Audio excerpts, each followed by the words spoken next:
Hello students and welcome to our recorded lecture video for lesson 2 of module 2, which is about gene expression or the central dogma of molecular biology. In the previous lesson, we have already discussed that the DNA is the carrier of the genetic information in our cells. Now, in this lesson, we will be discussing how this genetic information is expressed through different processes that happens inside our cells. And this process is what we call the central dogma of molecular biology. For the flow of genetic information, we always have to remember that the DNA inherited by an organism leads to specific traits. How?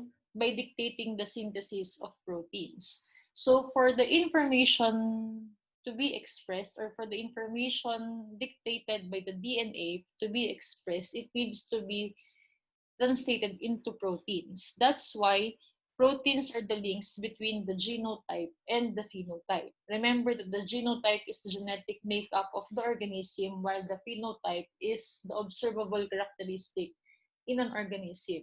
So for a genotype, or for the genetic makeup to be expressed to a phenotype, it needs to we need to have functional proteins. And these proteins can only be synthesized through the process of the central dogma of molecular biology. And this process is also what we call the gene expression. This is where the DNA directs protein synthesis, and it has two stages. We have transcription and translation.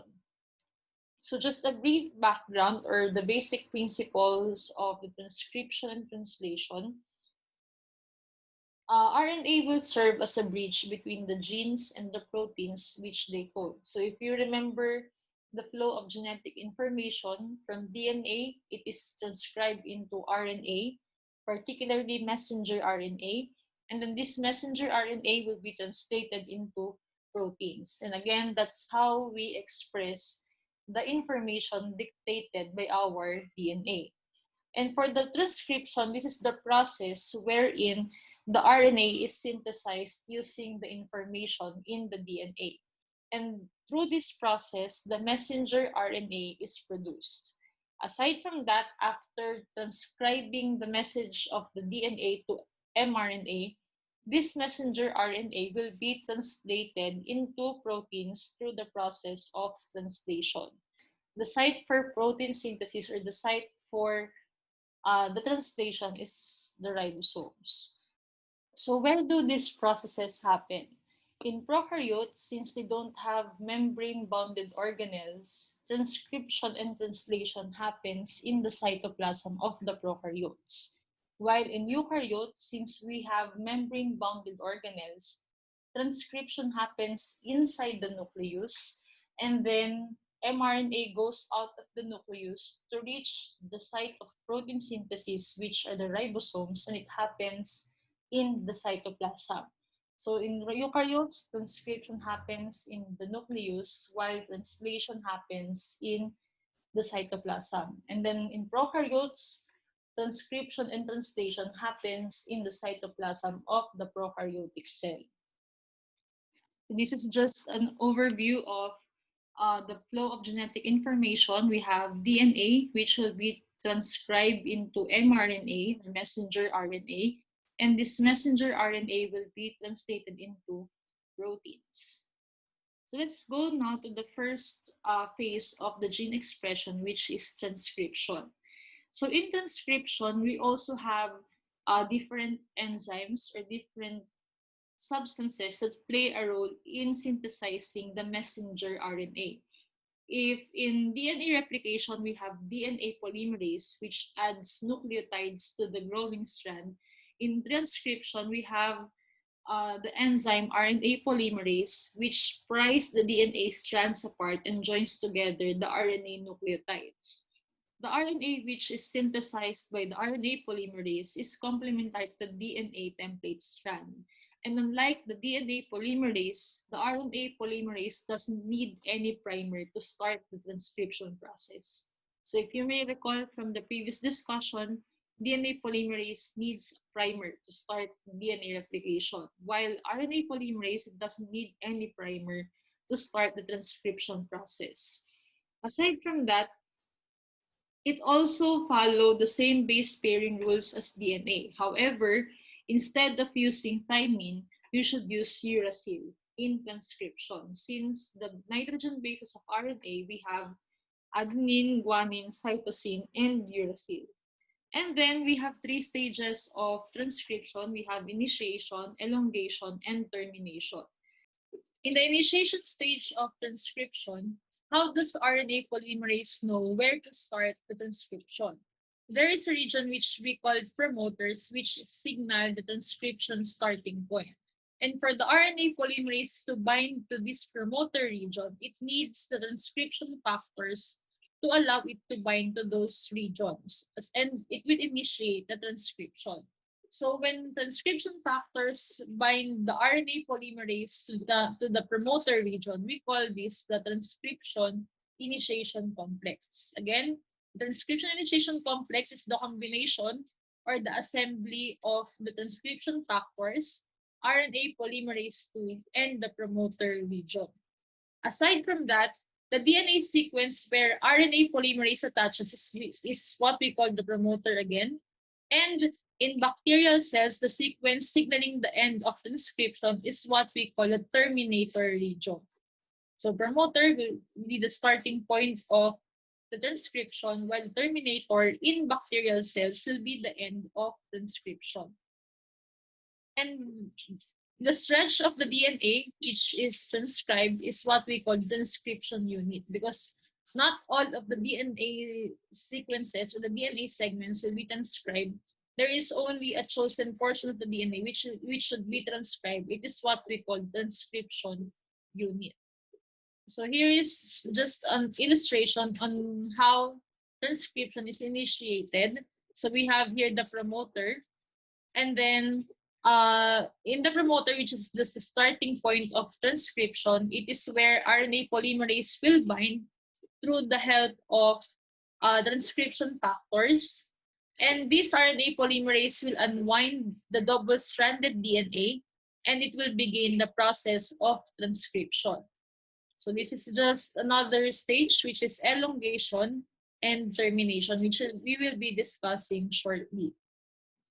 In the elongation of the RNA strand, so after the transcription is initiated by promoter region, transcription factors, and RNA polymerase 2, how is the RNA strand elongated? So the RNA polymerase moves along the DNA. It untwists the double helix 10 to 20 bases at a time. And during the progress of transcription, there is a rate of 40 nucleotides per second in eukaryotes, and this gene can be transcribed simultaneously by several RNA polymerases. So just like DNA replication, there are also several sites wherein there are promoter regions, so that the DNA the length of the DNA will be transcribed simultaneously in a faster speed. And the nucleotides are added to the 3' end of the growing RNA molecule. That is why the direction of the transcription is in the 5' to 3' direction, just like the DNA replication. So here is just an illustration on how the RNA polymerase add nucleotides to the template strand. So the direction of the synthesis would be from 5' to 3' end. And then how is transcription terminated? The mechanism of termination are different in bacteria and eukaryotes. In bacteria, the polymerase stops transcription at the end of the terminator, and the mRNA can be translated without further modification. While in eukaryotes, the process of terminating the transcription is more complicated, and the mRNA needs to undergo further modification. If you recall earlier, in prokaryotes, transcription and translation happens in the cytoplasm of the bacterial cell, while the eukaryotes, it happens in different parts of the cell. So transcription happens in the nucleus, while translation happens in the cytoplasm. So before the messenger RNA can go out of the nucleus, it needs to be modified so that it can go directly to the ribosomes or to the cytoplasm of the cell. So, for example, if you will be given this DNA template or this template strand of the DNA, if this strand undergoes transcription, it will produce this mRNA strand. So again, it still follows the same base pairing rules. However, uracil will be replaced with thymine. So again, transcription is transcription goes from the 5' to 3' direction. So you have here a 3' end molecule, a 3' end DNA. So the complementary end would be the 5'. And as you can see, it still follows the same base pairing rules, except that adenine will pair with uracil. As I have said earlier, in eukaryotes, the mRNA is further modified in order for it to go out of the nucleus, to go to the cytoplasm. So how is it modified after transcription? Enzymes in the eukaryotic nucleus modify pre-mRNA or RNA processing before the genetic messages are dispatched to the cytoplasm. And during RNA processing, both ends of the primary transcript are altered. So as I have said earlier, there is the 5' and 3' end of the messenger RNA. And in most cases, certain interior sections of the molecule are cut out and the remaining parts are spliced together. So we will be discussing more of this in the next slides. So how does the alteration of mRNA ends happen? So each end of a pre-mRNA or a premature mRNA molecule is modified in a particular way. So the 5' end receives a modified nucleotide 5' cap, while the 3' end gets a poly A tail. So for the technicalities of this modification, it will be discussed on higher bio subjects. But for this Gen Bio 2 subject, always remember that the 5' will receive a 5' cap, and then the 3' end will get a poly A tail. What is the importance of this 5' cap and the poly A tail of the 3' end? This will help the mRNA to be exported out of the nucleus into the cytoplasm, and this will protect the mRNA from hydrolytic enzymes. And aside from that, this modification will help ribosome attach to the 5' end of the mRNA. This is what happens during transcription. So you have your DNA. From the DNA template strand, it will be transcribed into a premature RNA. And then this premature RNA will undergo RNA processing, particularly 5' end gapping and poly A tailing in the 3' end. And it will produce a mature RNA wherein it will go out of the nucleus and go to the cytoplasm for translation or protein synthesis. This happens in eukaryotic cell. This is just to show you, this is the 5' cap in the 5' end, and then the poly A tail in the 3' end of the messenger RNA.